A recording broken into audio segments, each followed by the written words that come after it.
Hello అండి. 6 months babies నుంచి కూడా మనం ఫీడ్ చేయగలిగే రాగి మాల్ట్‌ని ఎలా తయారు చేసుకోవాలో ఈరోజు తెలుసుకుందాం. ఇలా ఒక బౌల్‌లో 3 టేబుల్ స్పూన్ల రాగి పిండిని వేసుకొని, అందులో వాటర్ వేసుకొని ఉండలు లేకుండా బాగా కలుపుకోండి.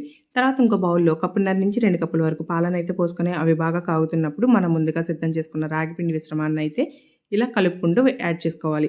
అలాగైతే మనకు ఉండలు ఫామ్ అవ్వకుండా ఉంటాయి. దీన్ని కదుపుకుంటూ 7-10 నిమిషాల వరకు ఉడికించుకోండి. అలా అయితే కిందన అడుగు అంటకుండా ఉంటుంది.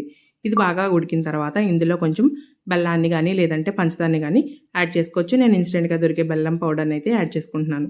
ఇలా బెల్లం పౌడర్ కూడా కరిగిపోయిన తర్వాత అందులో యాలక్కాయలు అండ్ అలాగే నేతిలో వేయించుకున్న జీడిపప్పు, నెయ్యితో సహా వేసేసుకొని సర్వ్ చేసుకోవచ్చు.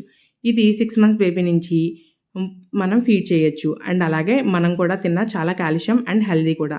దీన్ని ప్రసాదం కింద దేవుళ్ళకి పెట్టుకోవచ్చు. అండ్ అలాగే బ్రేక్‌ఫాస్ట్ కింద గానీ, స్నాక్స్ కింద గానీ ఎవరైనా గెస్ట్ వచ్చినా స్పెషల్‌గా చేసి పెట్టొచ్చు. సో, ఇంకెందుకు ఆలస్యం మీరు కూడా ట్రై చేయండి.